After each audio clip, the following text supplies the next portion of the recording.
Good evening. This is the San Jose branch of WILF, Women's International League for Peace and Freedom, regular third Friday meeting in November 17th, 2023. We welcome you all here.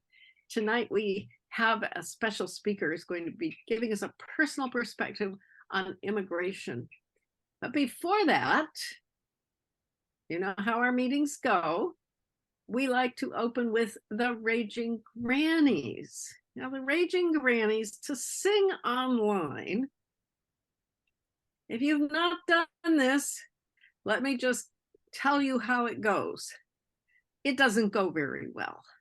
Let's just call it like it is. It doesn't go very well. What happens is one person sings with their microphone on. Everybody else mutes themselves. The one person sings with their mic open, with not unmuted. Everybody else gets to sing to your heart's content, as loud and as on or off key as you'd like to be. And our songs are, we rehearse them, the gaggle rehearses them, and then we sing them. So if there's a song here that you rehearsed and you want to lead, we're up for that.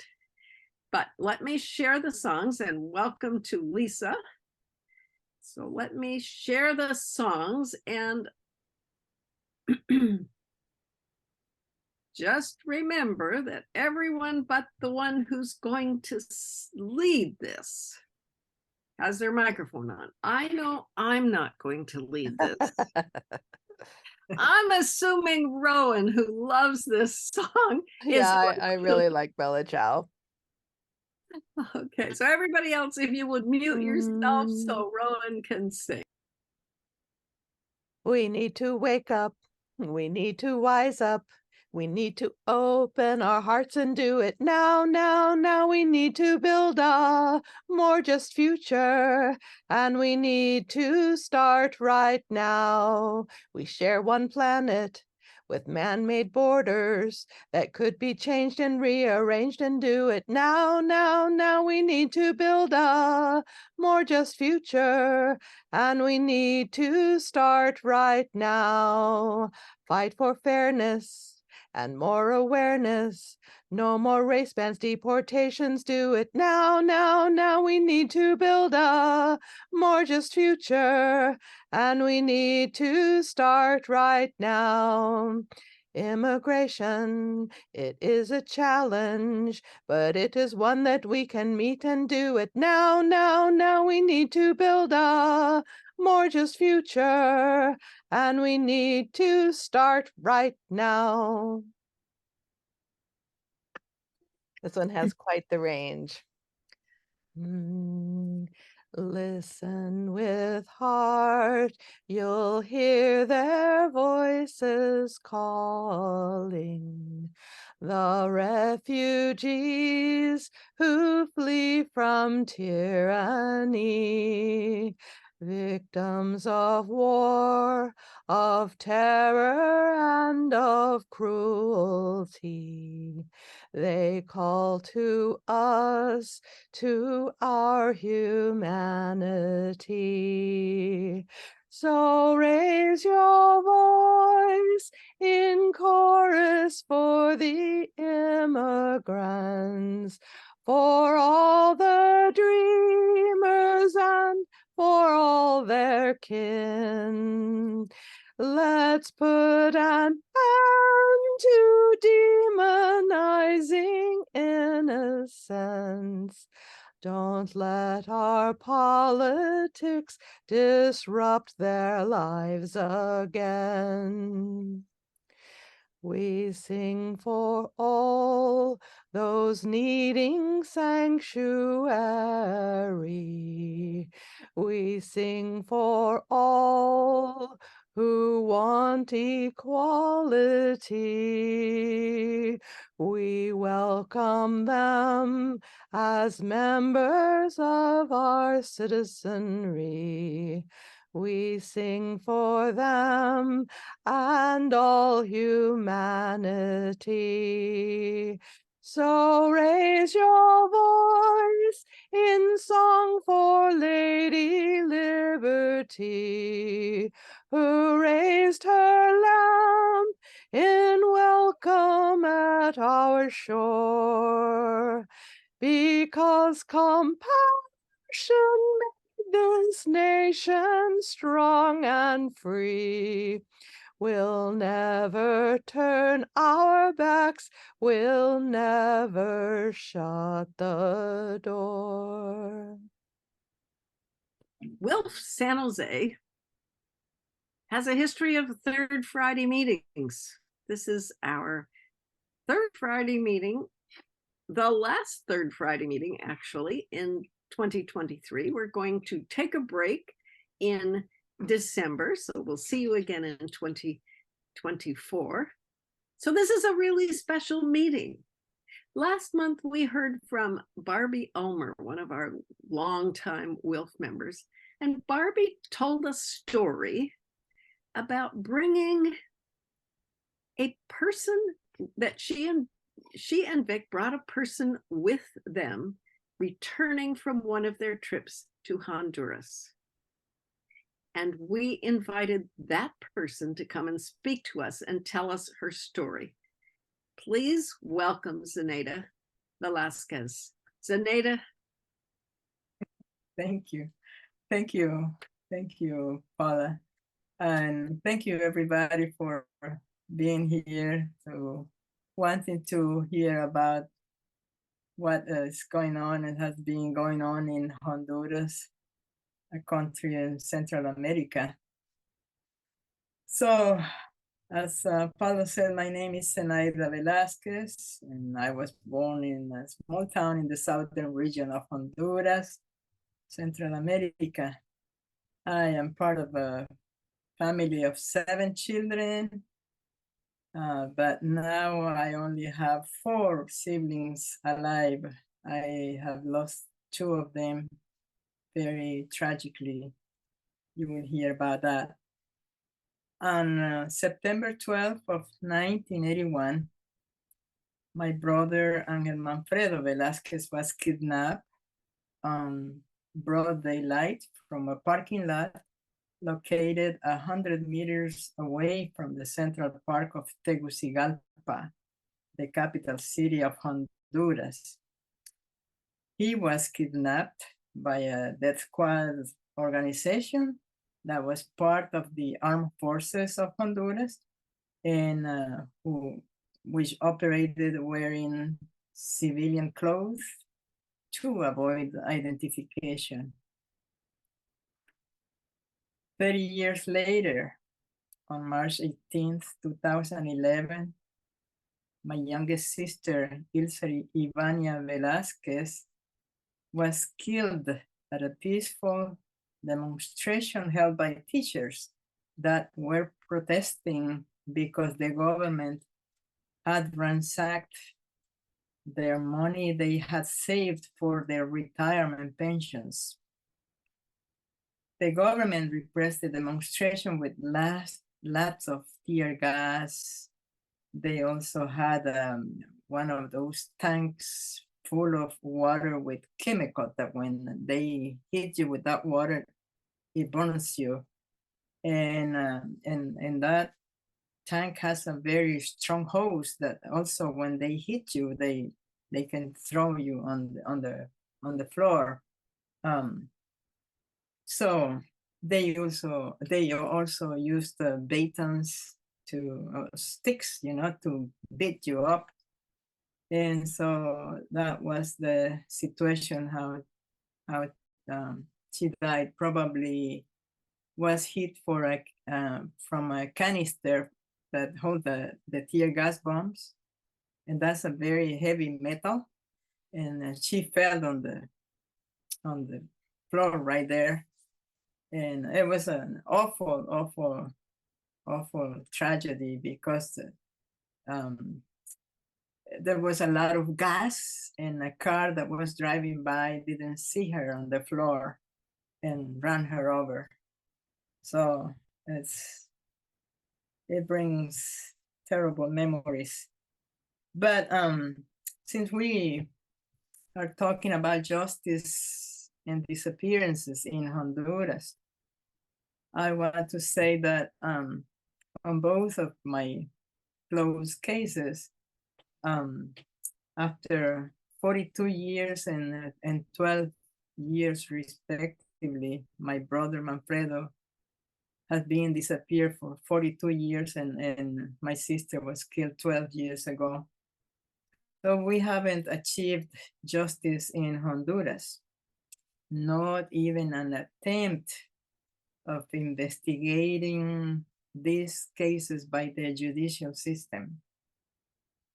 In the case of my brother, Manfredo, the day after his detention, we received an anonymous phone call on a woman's voice. And she was letting us know about his detention the day before. And she said he was detained by the secret police. And then she hung up. She just asked if we were the family of Manfredo. And she said, we said, my brother, my youngest brother answered, and she said, yes, yes. And then she said, I just want to let you know that he was detained by the secret police yesterday, and hung up. So we started from zero. But from that moment on, our search for his whereabouts began. That day, accompanied by a relative that was member of the army, he was a captain of the army. I called him and I asked him to accompany me to go to all the known jails in the capital city to find him. And we went to every jail, and he wasn't at any of those places. That was very worrisome. And that was Sunday, because he was captured on Saturday around 3 p.m. pretty much. Just guessing about the time. And so that was Sunday. And so we couldn't do much. And we needed to wait until Monday to continue searching for him. And our Independence Day is September 15th. So that Sunday was already 13th, Monday was the 14th, and Tuesday was the 15th. So those were dead days. But after receiving this anonymous phone call, I immediately called also my brother's wife. He was married and had 3 children of 8, 4, and 2 years old. My in-law lived 2 hours away from the capital city, and I also called my parents, who were living about 2.5 hours away from the capital city. And they all immediately came to the capital city. They all arrived at home when I was searching for my brother at the jails, and then they were hoping that I would bring good news. And unfortunately, those were not good news. We couldn't find my brother, and we were there in agony. We couldn't sleep at all that night, thinking the worst, you know, and then planning what to do the following day, and thinking it's the holidays, and it was almost impossible to do something at the official level. But on Monday, didn't matter, it was the 14th, I went to a law office of a good friend, the good lawyer that I knew, and I went to ask for his help, that thinking what to do. And then we were talking about what I had done, and I told him that I had gone to all the jails and we couldn't find him. And then he told me that he had heard already about the existence of a death squad, and that it was commanded. He even knew who was the commander of that squad. It was someone named, a captain named Alexander Hernandez. And he told me I have heard they are really bad. They are really assassins that could kill particular people, especially those that they will consider political opponents. And my brother was a student leader, and I thought, could that happen to him? But on those days, we also went asking for help to the Catholic Church hierarchy, to the Vatican representative in Honduras. We went to visit even the central command of the army. I went there. We also spoke to some Congress representatives. We also wrote a letter to the Pope. It was John II. He was supposed to visit Honduras soon after that had happened. And I asked the help of a Jesuit priest. It was very helpful to write a letter for the Pope, because he will know what language to use.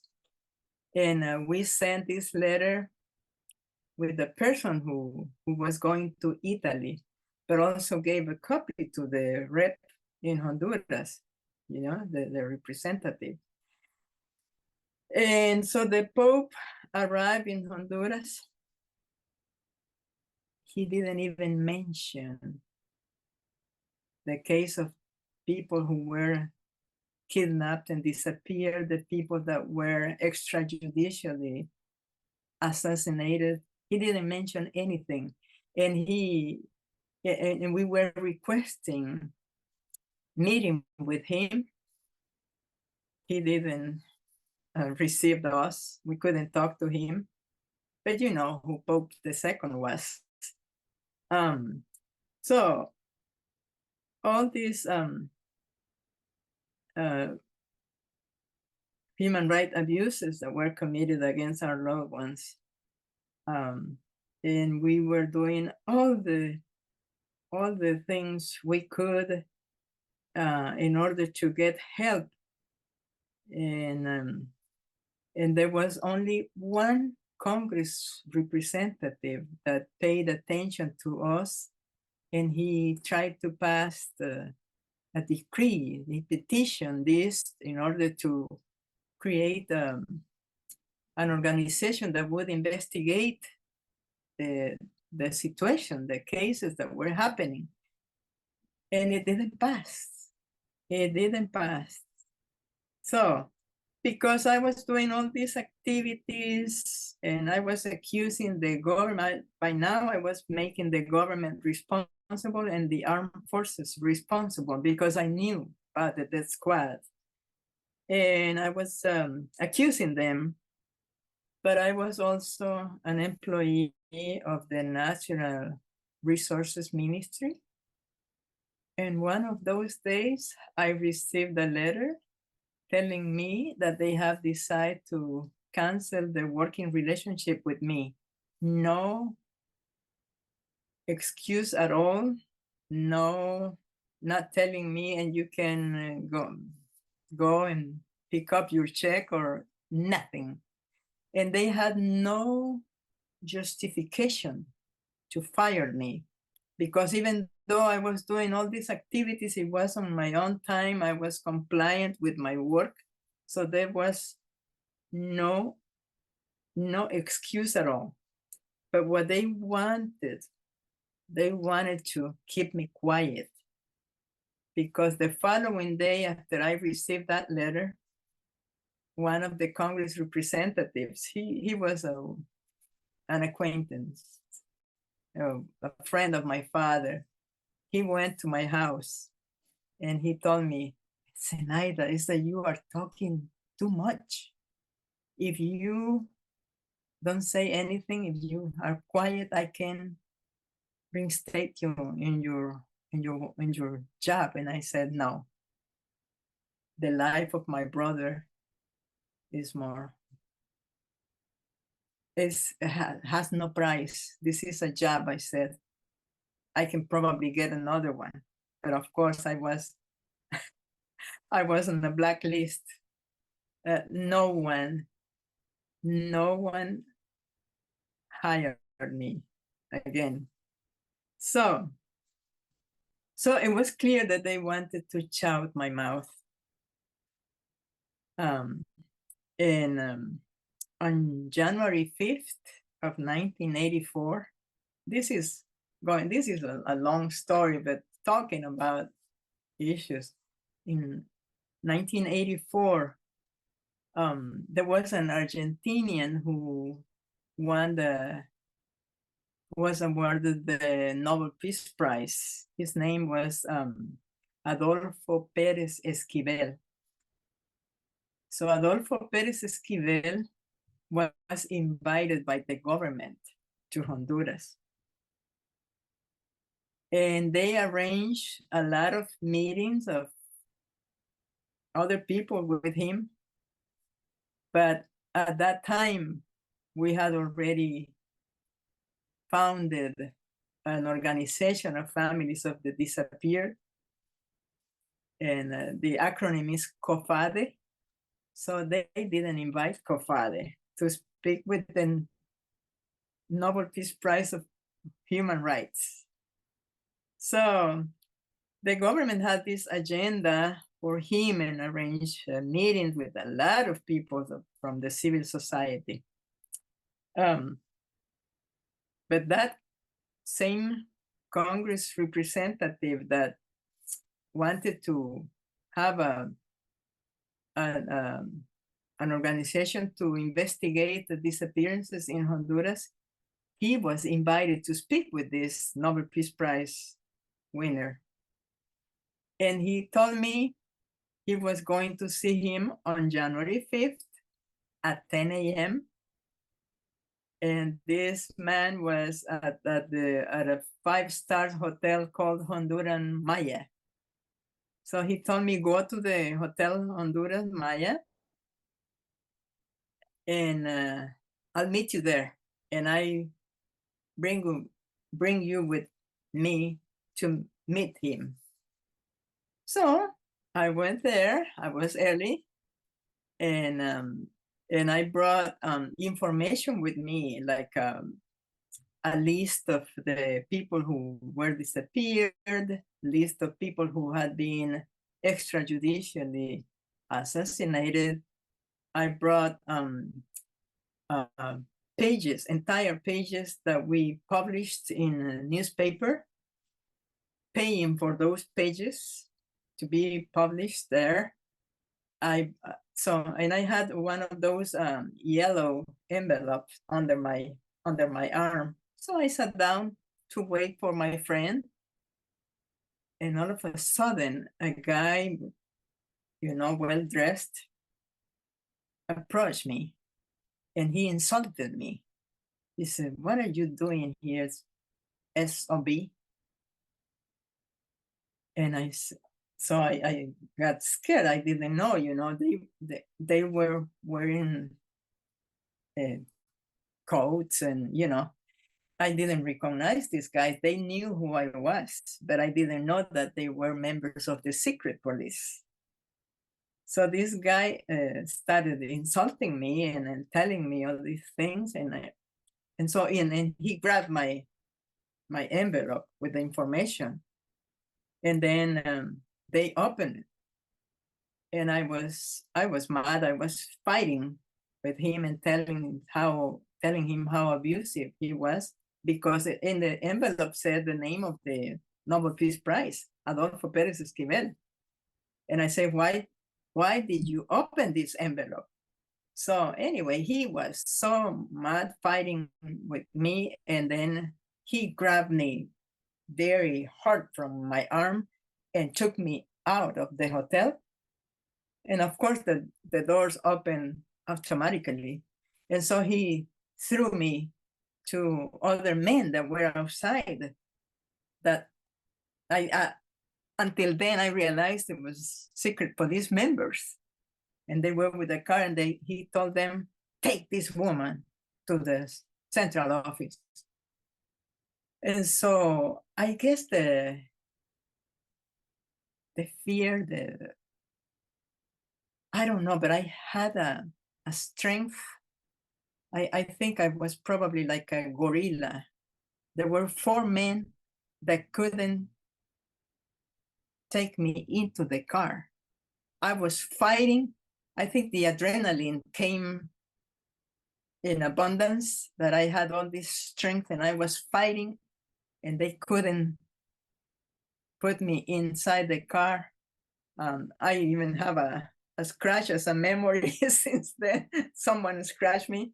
But then the guy was telling them, cowards, you cannot dominate that woman. And so then other men approached me, and I thought, oh no, I better let this happen. And so they immediately handcuffed me. And so I put my hands like this instead of to the back. And so that was good, because I did it like this to the front. And so they put the handcuff and then throw me in the car. And I still wanted to leave through the other door, and I pushed the door with my feet. I was so angry and maybe fearful. I don't know, but I had all this strength. And then other men came and then, where are you going? And so, and that would have been a big mistake, because they probably would have shoot me. And then they would say she had a rifle and she opposed us, whatever they could say. But no, at the same time, I was able to see, because in front of that hotel, in front of that entrance, was the office of the United Nations. And they were watching through the windows.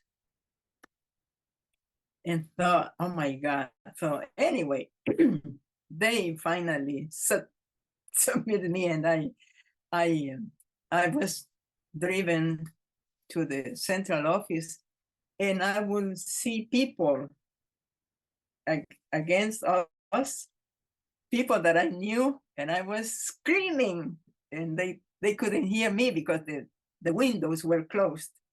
But when we were in downtown Tegucigalpa, that office was in downtown. We were by downtown, and the driver, probably he has all this responsibility. So he opened the window a little bit. And then I saw a friend. He was a lawyer. He was biting an apple. And then his name is Gustavo. And I just said, Gustavo, with all my strength, you know. And then by the time he looked, you know, like, and so I couldn't tell him anything, but I had my hands handcuffed, and the good thing is that the windows had light glass, because they normally have this car with the windows covered. So it was clear glass, and so I just lift my hands. So he saw me, and he understood, and immediately went to the Committee for the Defense of Human Rights and denounced that to the president of that committee. And they immediately called at the international level they called Amnesty International, they called all the organizations known. So when I saw him, that he threw the apple away and he got back, so I knew that I was connected to the world. So anyway, I was afraid that it would happen the same to me. Of course, they also treated me really bad. They were telling me that I was such a bad Honduran, a traitor to the country, because I was doing this campaign against the country, and they took pictures of me. They forced me to sign a document that I didn't know what I signed, and they took pictures, front and side, sideways pictures. So all of that happened.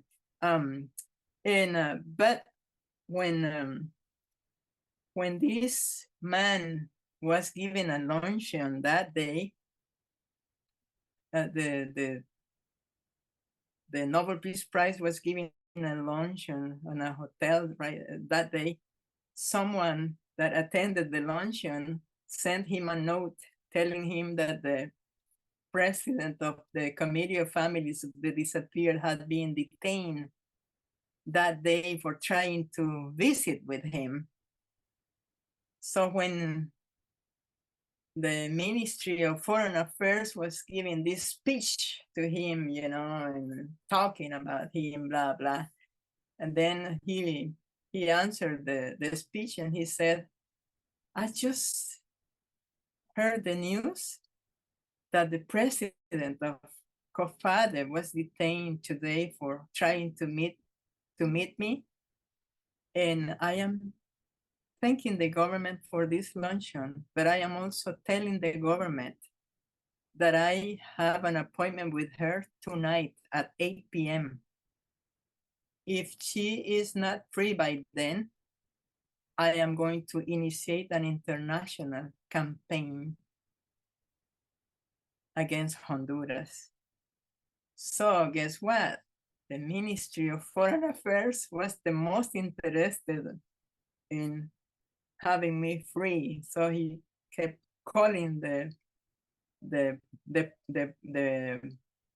police, the Department of National Investigation, it's called. They kept calling him and telling him, you need to set this woman free. So, and the guy did it at 7:30 p.m. Only then he released me, and then he sent me with his police, and he told them, take her to the Hotel Honduras Maya, and I was able to meet with the Nobel Peace Prize at the hotel at 8 p.m. So it was an incredible day, but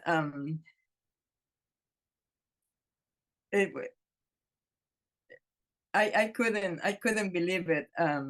But my poor family, they were so afraid, and they were crying when they saw me, because they also thought that I was going to run the same luck of my brother. In those days, there was a turmoil in Central America. There was the Salvadoran guerrillas, there was the Guatemalan guerrillas. The Sandinistas had defeated a horrible dictatorship, a dynasty. It was the Somozas. I don't know if you ever heard of this last name, the Somozas. It was a dynasty of the father and two sons. The two sons were graduated at West Point, from West Point. This dynasty was supported by the American governments, you know, and they were killing Sandinistas. They were throwing the people they captured, they were throwing them alive into a volcano. That was in activity. They committed such horrendous crimes.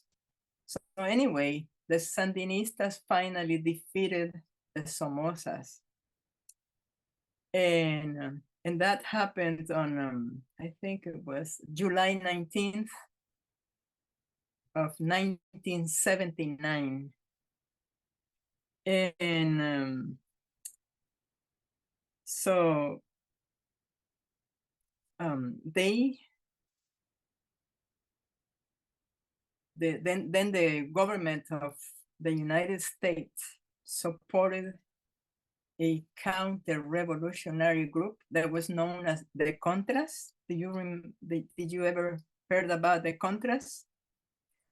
And they supported the Contras. They trained them. They provided armament to them. I was a famous Lieutenant Colonel Oliver North, who was in charge of all these things, and they were selling arms to Iran. So that it's when it came a famous saying, the Iran-Contra war, because they were selling armament to Iran to make money, to send these Contras money, and then the armament they arranged with drug cartels that were bringing airplanes with drugs to the United States, and in exchange they will fill in those planes with armament to be taken to the Contras. And these drug cartels were landing in private airports where no one was taking care of what they were bringing. And in the meantime, Nancy Reagan, because it was in the Reagan era, Nancy Reagan was having this campaign saying, say no to drugs. Remember that? So all of that, was happening, and it was with the purpose of supporting the Contras that were seated in Honduras. So they were attacking Nicaragua. Nicaragua repelled the attack, and the peasants and the people, the Honduran people that were living where the Contras were seated, were suffering. And so then they became refugees in their own country. All of that caused the population an angriness.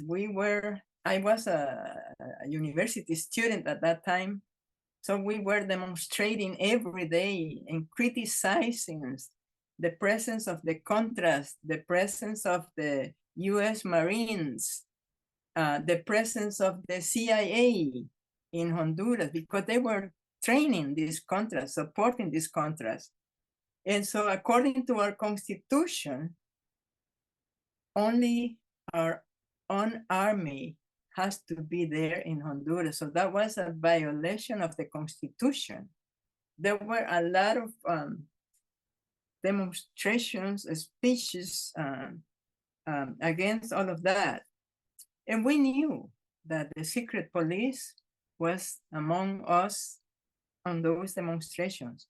And my brother was a university student, and he was a leader, and he was one of the people that gave speeches. So at that time also in Honduras, they had created this death squad that was named, it had several names, but it ended up being called Battalion 316. This battalion was formed and created by a General Gustavo Alvarez Martinez, who had been trained in Argentina. So he had all that school of the Disappearances in Argentina.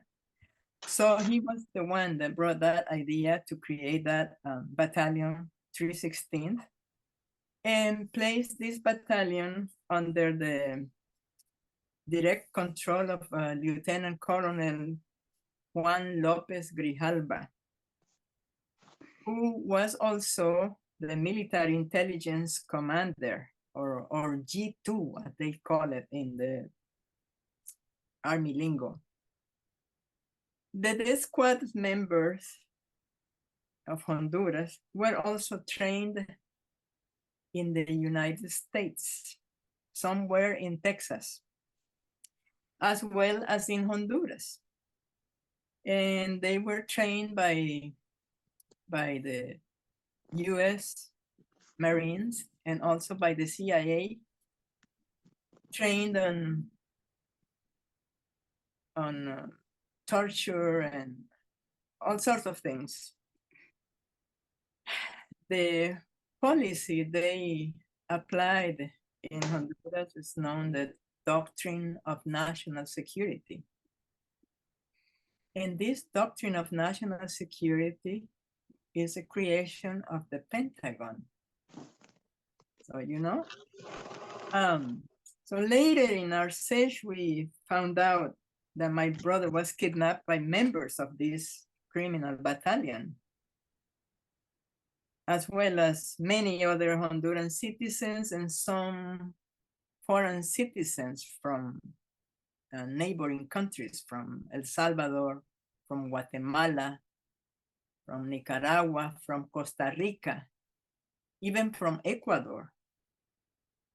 There was someone that was disappeared in Honduras. Also, a Jesuit priest named James Carney, but who had adopted the name of Father Guadalupe. He was also disappeared in Honduras. And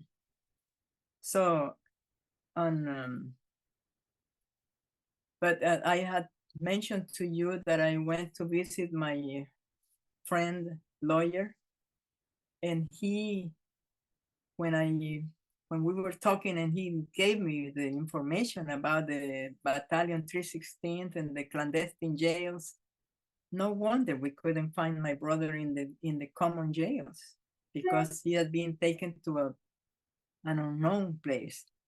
But that day, that Monday, the 14th of September, he prepared a habeas corpus petition on behalf of my brother for me, and I personally delivered that petition to the Supreme Court. But as I told you before, it was going to be the holiday because of Independence Day on September 15th. So that habeas corpus is supposed to be resolved in no more than 24 hours. So it took 4 days when I finally, because I was going every day to the Supreme Court, except that day, the 15th, because it was closed. But I was going every day asking for what had happened to the habeas corpus petition that I had presented. And so finally, they named an executor judge. But a habeas corpus, I don't know if you know what that is. Habeas corpus is a writ requiring a person under arrest to be brought before a judge or into court. It is a legal resource to secure the person's release unless lawful grounds are shown for their detention. But otherwise, this person needs to be presented and detained in a common center of detention, not on a clandestine jail. In simple terms, habeas corpus is a fundamental right in the Constitution that protects against unlawful and indefinite imprisonment. It needs to be resolved, as I said, within 24 hours. So when they finally named the judge that was going to execute the search for my brother, I drove him to all the jails. And also it's that a lot of things, I was doing a lot of things. I left my home early morning and got back like almost at midnight. But that same day, that Monday, the 14th, I went to a cemetery where I knew that a government ministry had died and was being buried. And I knew the chief of state because at that point we didn't have a civil president. We had an army member as a chief of state. The chief of state was a General Policarpo Paz Garcia was his name. He was going to be there at that funeral. So I decided to go because I wanted to get close to him and ask him for his help. So, of course, they have all these guards, this custody, you know, and when they saw me approaching him, they went over me. And so, but I said in a loud voice to him my name, and he knew my father. So I also told him I am the daughter of Hector Velásquez from Lange. Lange is the name of my town. Oh, he said, yeah. And so he told his guards to let me in. So I went closer to him and I said, I know this is not the appropriate place to be talking to you, but we have an urgent need. And I told him my brother has been detained. I looked for him and I couldn't find him, and I need your help. I need you to help us find him. So he gave me a contact phone number and he asked me to call him 2 days later. And he will have news for me. So I thought I was going to talk to him, but I spoke to someone, you know, when I called. And he told me that the General Paz Garcia had left me a message telling me that my brother, that what he knew, what he found out was that my brother had joined the Salvadoran guerrilla. I knew that was a big lie. I was so disappointed and at the same time so worried and preoccupied because, my God, what is my brother? With that huge lie, and I had no ways of telling him, you know, you are lying to me. So it was such a frustration. But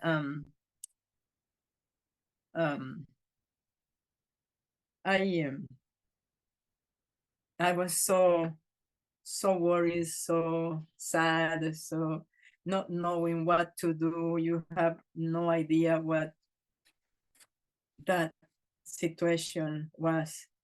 And I also went to the Committee for the Defense of Human Rights.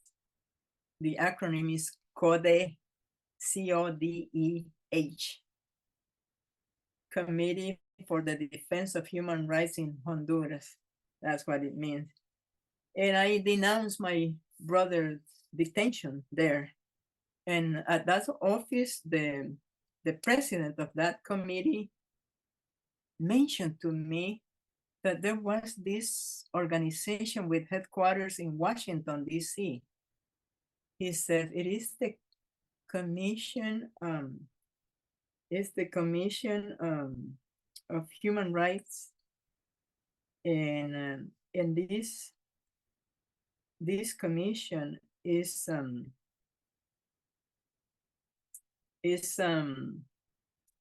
what did he say? Is the one that is following a convention of human rights.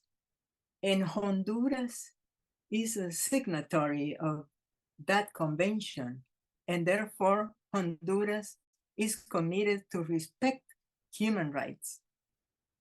So we need to denounce this before this commission. And so he told me to get there on Saturday.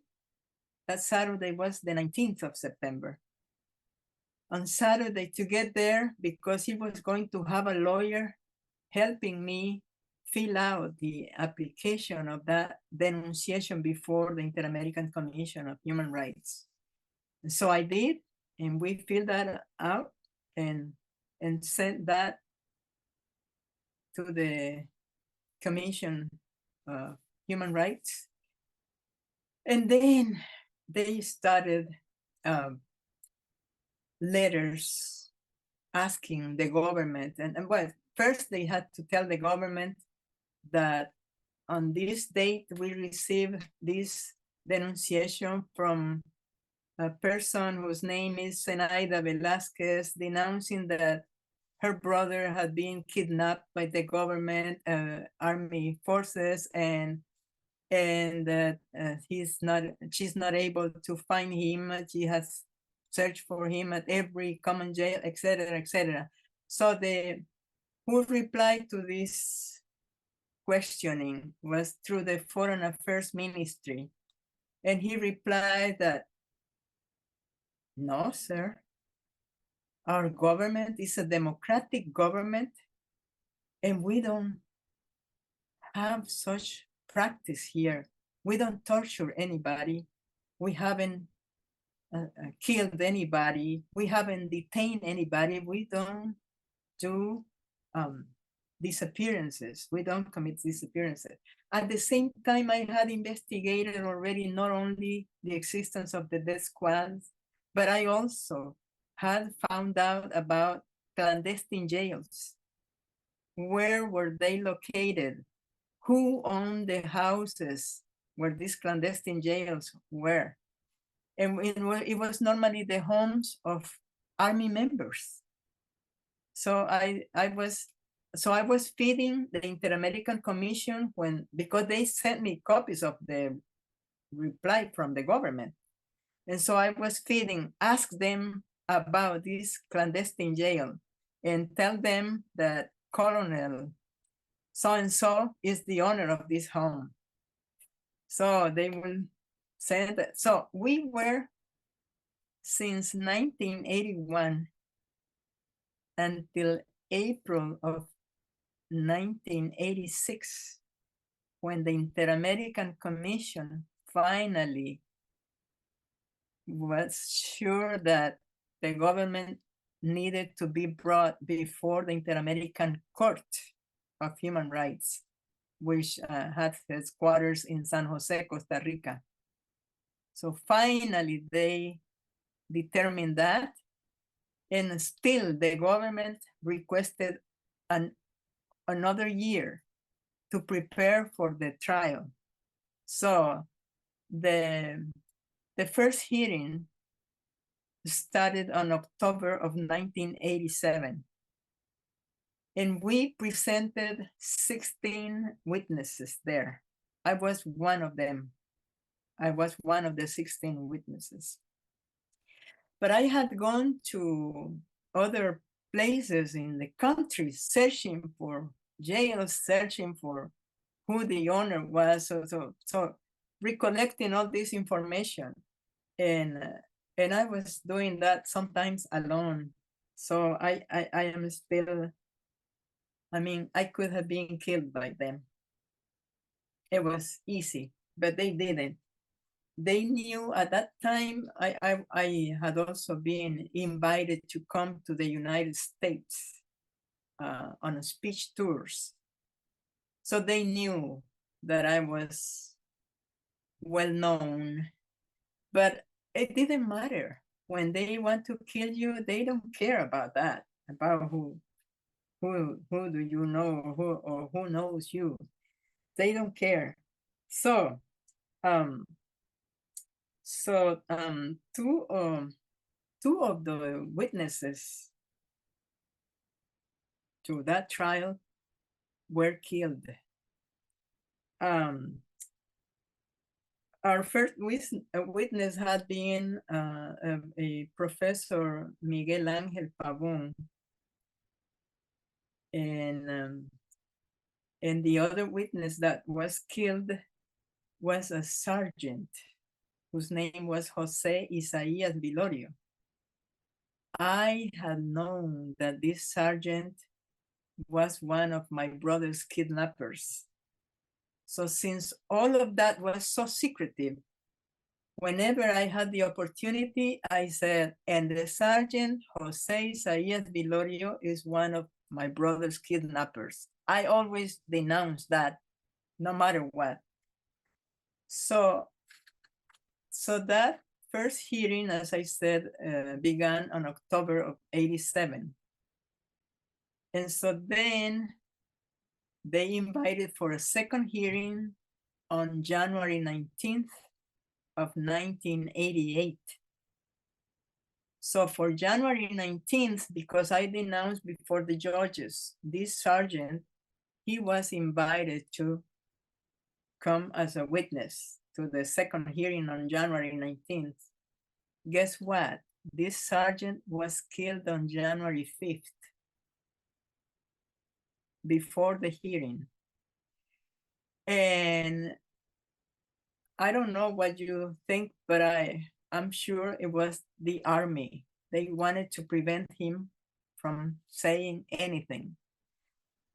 But they said that it was a guerrillas group from Honduras. It was a guerrillas group called Cinchonero, and that I was the intellectual author of that crime.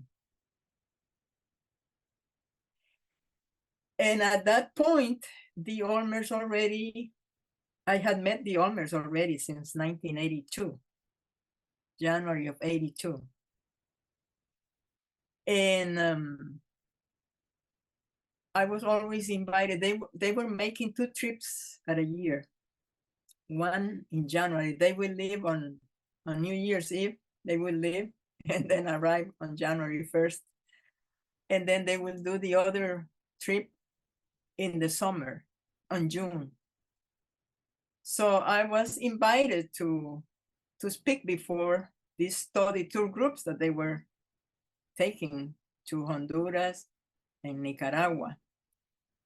And so when that killing of these 2 people, these 2 witnesses happened, the Ulmers were had been they had already stopped in Honduras, but then they went to Nicaragua, and they were coming back from Nicaragua and had to stop over in Honduras. So they heard about this, and they realized that I was in danger. And they said, we want to take you with us. And it was hard for me. It was hard for several reasons. First, it was hard because I thought, he's in the United States with all this evil practice. He's born, and I am going to be there. And then it was hard because that would mean leaving my family, leaving the struggle, leaving my friends behind. So it was so hard. I was kind of hesitant because of that. But I had a niece who was 15. She was 15 years old. She arranged my suitcase. She put whatever she considered. I had a suitcase. And finally, I told the Ulmers, I realized that I was really in danger. My life was really in danger. So I told them, okay, maybe I can go out for about 3 months. I was thinking about 3 months, you know, when things can get better. So, and I also told them, I have no money, I have nothing. No, don't worry. Don't worry, we are paying for your airfare. We are taking you and we will help you there. Don't worry. We have everything arranged. So we went to buy the airfare ticket and we said that it was to leaving the following day.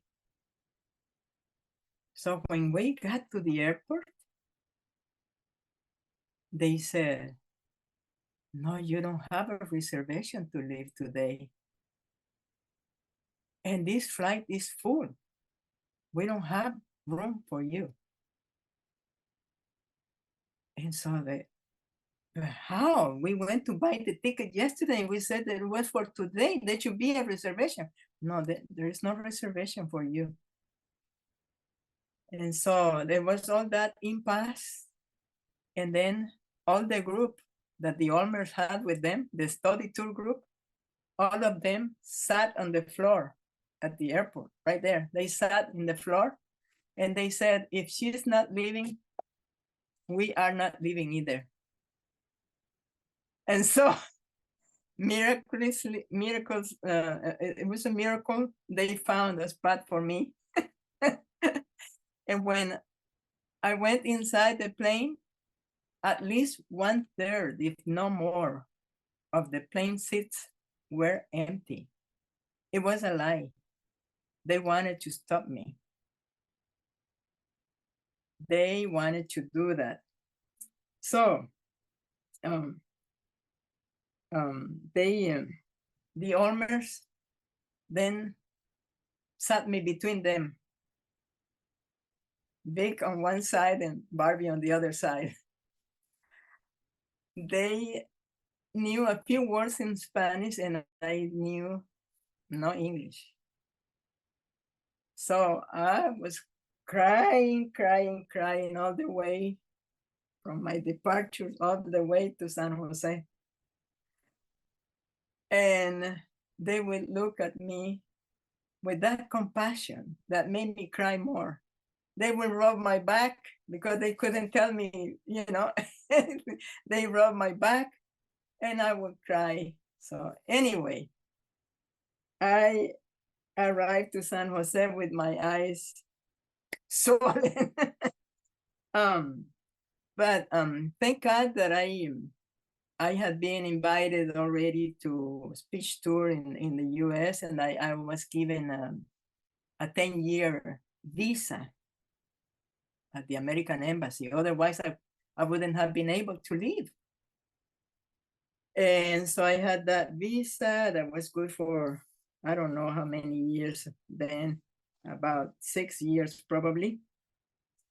And so upon my arrival to San Jose, of course, I was very homesick. So they had lists of all the people they had invited or gone with them on their study tour groups. And they thought about these monthly potlucks to make me feel at home, you know. They invented this and we had potlucks every month and all these people will attend, and these people came, everyone was bringing something to eat. And not only that, all these people were also giving me checks with money. I had, you know, I had no work. I had no English yet. So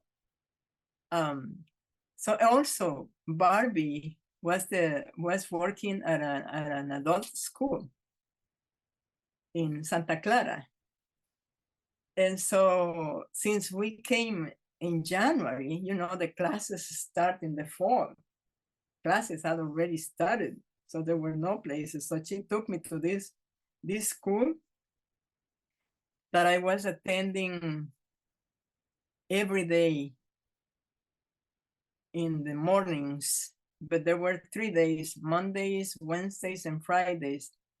It was kind of like all day, because in the afternoons we had conversation. So attending that school and having a lot of Spanish speaking people, I didn't meet with the Spanish speaking people on the breaks. I would try to talk to the Asian people, to other people. I would try to talk to them in English. I don't know, but I tried. And by October or September, I think it was the placement tests, I went to Mission College and took the placement test. And out of 5 levels for the English as a second language program, when I took the test at Mission, I was in the 3rd level already. I had learned some English at that time, but on those days that were full days, I would get home exhausted. I would get home to bed because I was exhausted from trying to think in English, talk in English, and it was hard. But anyway, so they did all of that. They were having these potlucks. There was one of those members that invited me every Saturday. She lived in Saratoga also. She invited me to her house every Saturday to talk with her. I don't know what I was talking to her, to tell you the truth. Because she didn't speak Spanish either. So I was talking to her probably English, but maybe present tense, meaning past tense. I don't know. We were talking. She was so patiently listening to me, and we will have lunch together. So it was wonderful. All these people were wonderful. So with all this experience, talking to these people, being so wonderful to me, helping me economically also.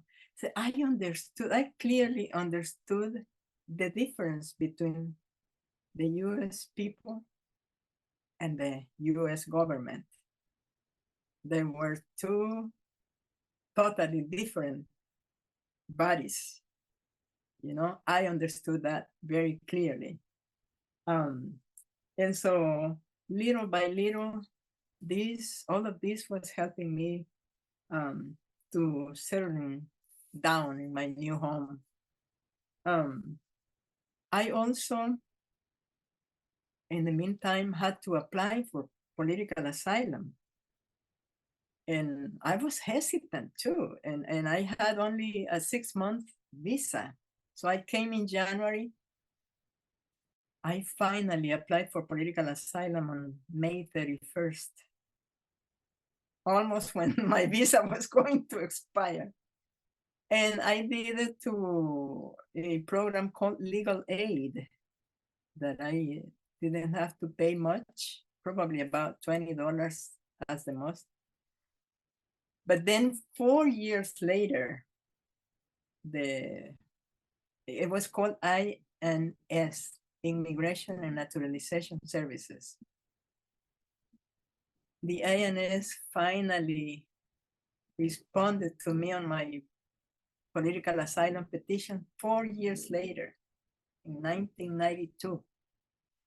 And they said pretty much this: you don't have to fear about political persecution or religious persecution or anything else. You are safe to be in your country.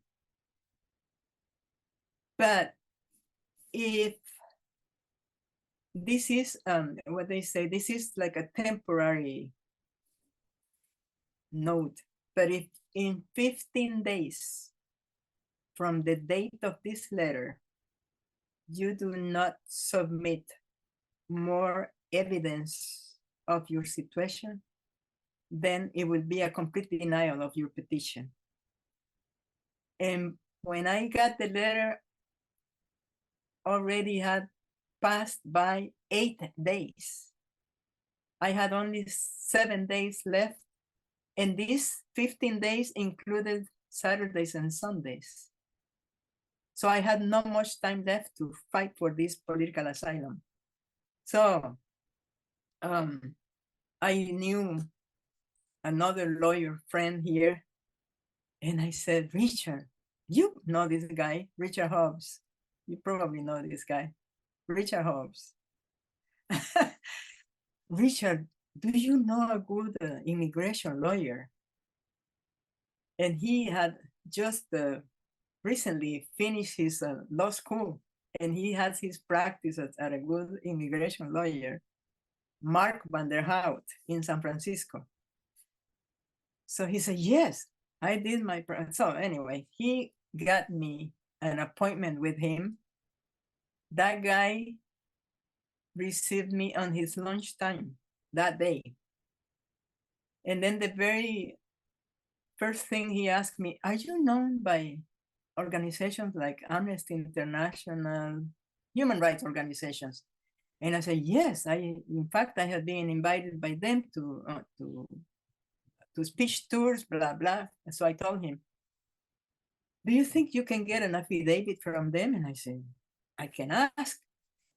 And then the very first thing he did, he requested a 90-day extension, because remember, they had given me 15 days.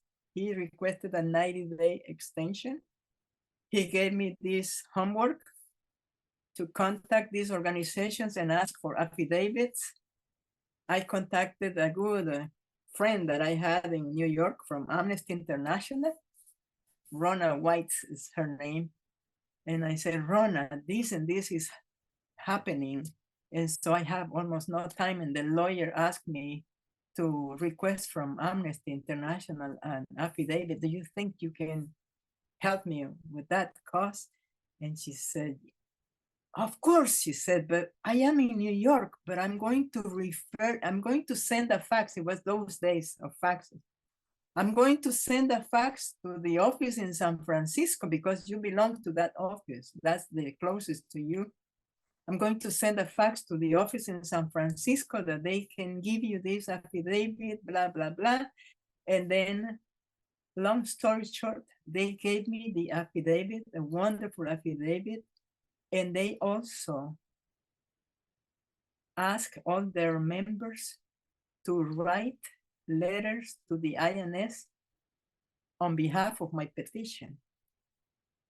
So in a matter of probably 45 days after, I was granted my political asylum because they were receiving all these letters. And the official that took my case there at the INS, he told me that he had never seen a file so big as mine on a political asylum. I know. And the Ulmers, of course, the Ulmers went with me everywhere. They helped me pay for this, for all of this. And of course, the people also, the members on their lists, everybody was so helpful to me. Oh my God, I have no way of paying back. Anyway, they were there. And so I asked the official, the immigration official or agent, if I could show the file to, I call them padrinos, because padrinos is coming from godparents, and godparents are like your second parents, because they were like my parents here. So I showed them, he told me yes. And so I showed them the file that was this big. And so I was granted my political asylum. And so, of course, by then I had gotten a job. I started working at a senior center under Catholic Charities as a social worker, because I'm a social worker. And at the beginning, way as a newcomer, the principal of an elementary school gave me some hours also to help kids who were behind in their reading in Spanish. So I was working a few hours there. So it was amazing how people contributed to my well-being. So I first, this was the case of my brother, and when you have that situation, you think it's only your family member. But when I was searching for him at the court and everywhere, I was seeing other people with these faces of affliction, you know, that they were so sad. And I was asking, so what are you doing here? So they were telling me about their children too, who had been kidnapped and disappeared. They couldn't find them. And so, but and then I got the idea. We need to create an organization. We need to have an organization to fight back, organized and stronger, not one person, you know. And so I was talking to them that we needed to get together, and they said, no, but it's that we have a friend, a colonel, that is telling us that if we remain quiet, they will help us bring our child home. And I thought, oh my God, this is a big lie. So anyway, finally, on November 30th of 1982, a few family members were able to found this organization, the Families of the Detained and Disappeared in Honduras, Committee of Families of the Detained and Disappeared in Honduras. And because I was probably the one talking more, they named me the spokesperson, the president of the committee.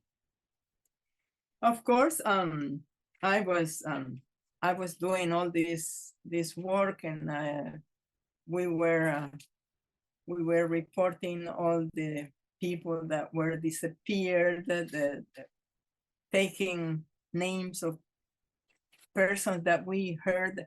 We were also looking because they will commit judicial killings and throwing the corpses in open spaces. And whenever we had, there was the body of a young man found in such and such place, and we will go to see if that was my brother. That was so painful. That was horrible to be looking into that, but it was the family of somebody else. We knew that. And so we had also with the people from my town, from Lange is the name of my town, Langue. We had found an organization as well in there. It was called the Sons and Friends of Lange, Committee of Sons and Friends of Lange. And we were inviting highly educated people that knew about this practice, about the doctrine of national security, about death squads, that we were inviting them to go to the town and talk to the people. And we had a big building in there that was full of people listening to all this information. And then the owners of transportation from my town put their buses to our order without having to pay for, not even for gas or the driver fee, nothing. They gave us the buses to take the people from Lange to Tegucigalpa, the capital city, to participate in huge demonstrations. We were able to close the road going through the the presidential house. We were able to close the road by the Congress. We were able to close many, many roads in there.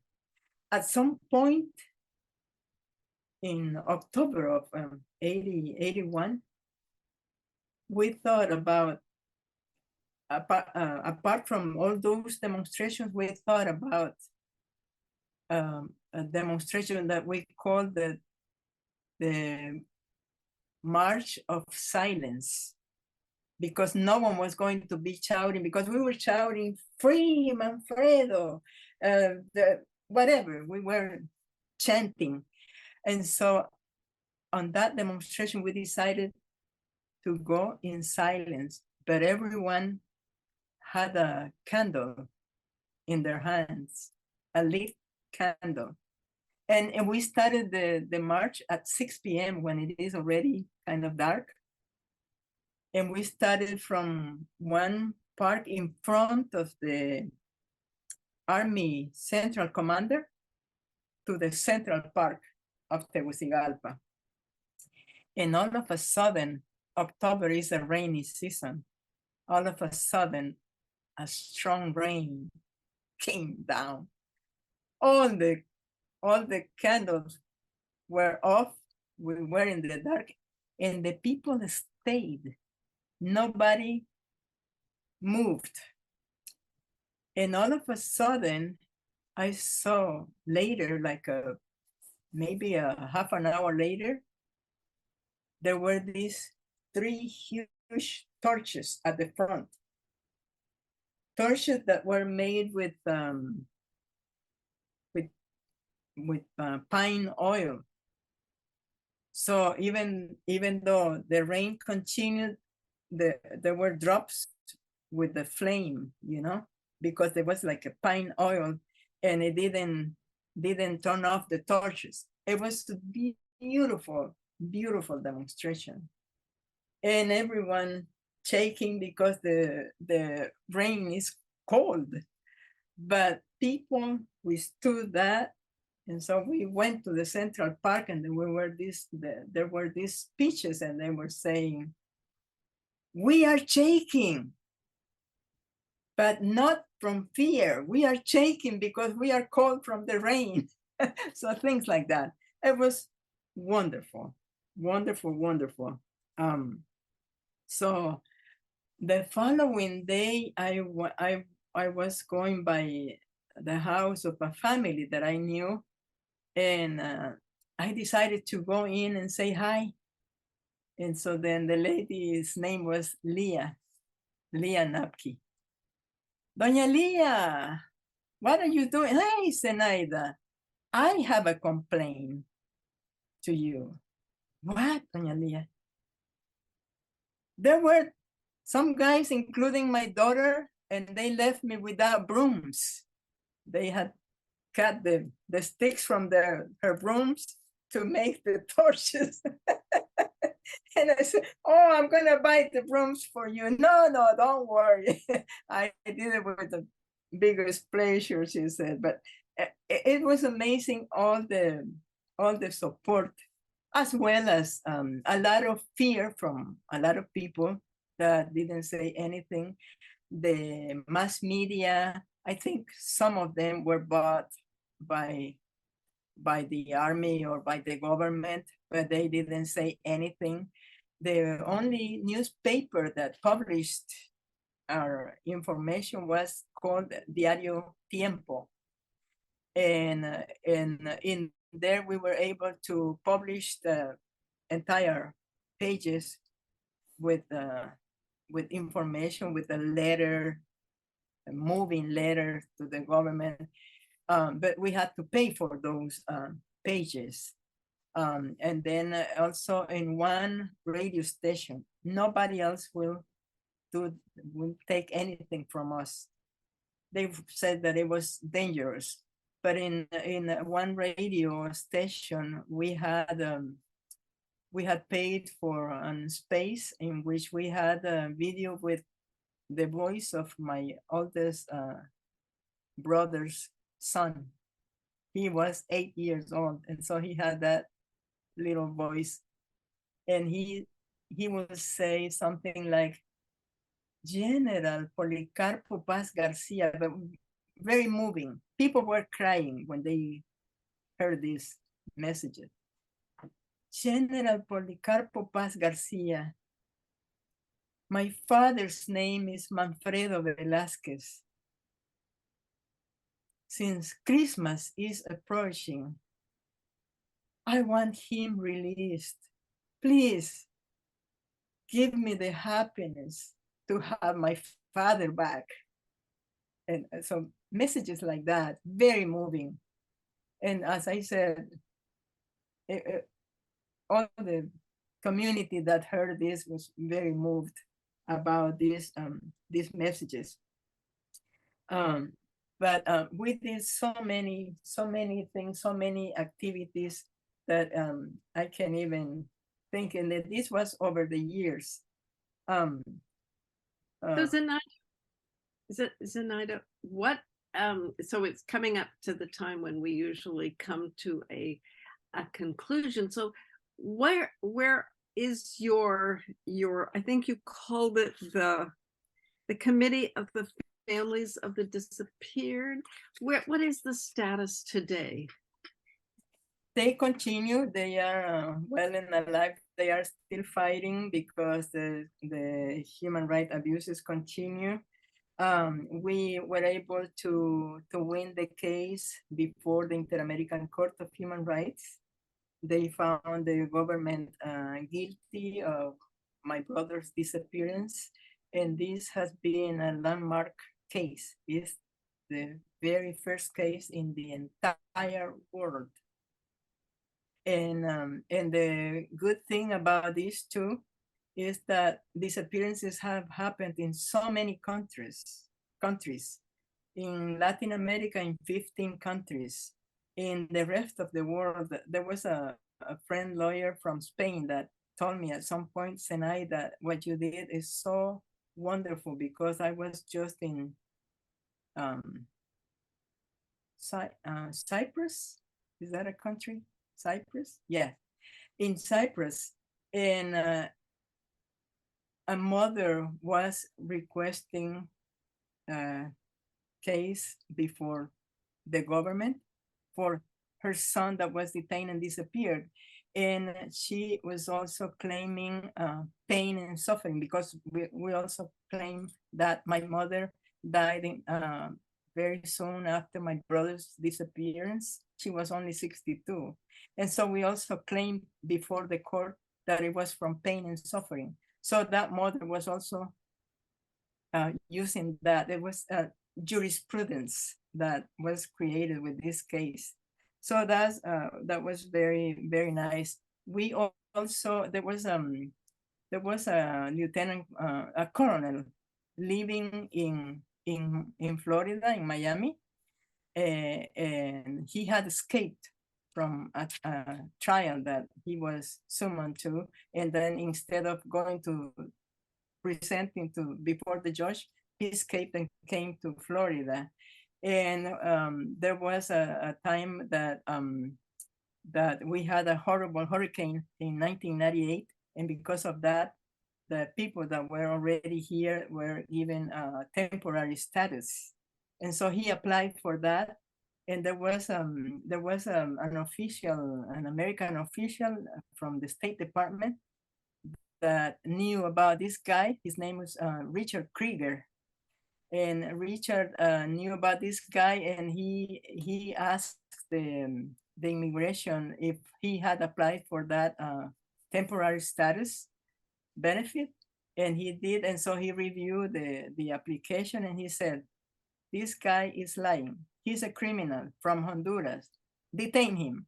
So he was detained, put in jail in 2002. And then he was held until 2004 when he was deported. But since 2002, when we heard about this, actually, the Center for Justice and Accountability, and this is a center in San Francisco, heard about this guy, this case, and he and they contacted us to initiate a trial against him. And so even though he was deported 2 years later because the INS couldn't retain him for longer time, they did this judgment as a default judgment, and he was found guilty also. And there were 2 other cases besides my case, and so he was in the verdict. They said that he had to pay 47 million to the victims, to us. You know, we didn't collect a penny, but it was moral victory pretty much. And it was also with the Inter-American Court of Human Rights, because remember that they were saying my brother was had joined the Salvadoran guerrillas. They also at times they said that he was in Russia, he was in Cuba, he was everywhere. And so it was also a moral victory because they had to admit and recognize that my brother was detained by the government and killed by them. And so all of that happened. So we in that case, I should say that we were able to achieve some justice at the international level with the case of the Inter-American Court and the case of this colonel, but not at the national level. But according to that case at the international level, the court held the government of Honduras liable for the disappearance and death of my brother, and ordered the government to pay these compensation damages to his wife and children. This case is titled Velásquez Rodriguez versus Honduras. You can ask Mr. Google about that. And as I was saying, it's a leading international decision on the crime of disappearance. And it has been the first case of such nature in the entire world. I also should say that the government refused to cooperate on both the administrative and the judicial levels, and failed to provide the Inter-American Commission with requested evidence and information about the disappearance. The Inter-American Court issued a groundbreaking decision that a government can be held for disappearances and unlawful killings once it is proved that the individuals were last seen in the custody of government agents. At the national level, as I said, more than 42 years have gone by, and we have not achieved justice in Honduras. Not even an investigation of the disappearances had been initiated. They have not attempted to search for clandestine cemeteries. No interest has been demonstrated by them. And instead, the National Congress passed an amnesty to exonerate all the criminals involved in this practice, and they remain enjoying impunity. I am still thinking in ways to overthrow this amnesty to bring these criminals into jail. Sounds like that's quite a project for the future, Zenaida. And we're Yes. coming up to the end of our program. So if you have just what you want to conclude with, that would be great. Yes. So that's the thing. I would say I am still searching for that possibility, because it is not fair that these criminals are still enjoying impunity. So thank you so much for this invitation, for this opportunity. And thank you. Yes, there is no justice, and your story tells quite a moving story. And so those of you who run into Zenaida at the peace vigil, there are some of you here who do that. Now we will know some of your story. Or also Google my name, Zenaida Velásquez. You will find the information about that. or Google that, Velásquez versus Honduras case. Okay. Yeah, there's a lot of information. Or you can also ask for a Center for Justice and Accountability. They have a lot of information on that too. Yes, I wrote those down. The Center for Justice and Accountability. You said that was in San Francisco, Yes. San Francisco-based area. Yes. Lots of information. Plus, both a heartbreaking and inspiring story, because your determination is really the story. Is really your story, your determination. You just keep going and you're not going to give up. And that is just something to inspire all of us as we look at whatever is facing us. It's really, really an inspiring, and I appreciate you sharing it. We normally close at about 8:30, so we're a little on the long side. Yes. a little on the long side at the moment. So I don't know if I'm going to just unilaterally say that if we have questions, Zenaida, if you are willing to host questions, Yes. From people, you would be, if you would put your email address in the chat, then people could correspond with you about that, because our meeting is really Yes. No, I understand that. I didn't even pay attention to the time. Oh my God. Yes. That's Yes. our job, was to pay attention to the time. That's what we do. So thank you for this wonderful opportunity and your interest in listening about my story. Yes. Well, I appreciate that, and your story of how Barbie and you intersected in Honduras. That too is a bit of inspiring history of activism and what we're doing. So since we aren't going to have time for questions, let me just call for a quick, are there any announcements? So I would like to make an announcement. Remember that name, Richard Hobbs, that Zenaida Yes. mentioned?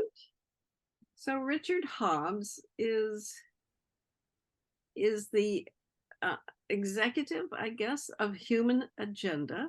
Yes. Human Agenda is a human rights organization in San Jose.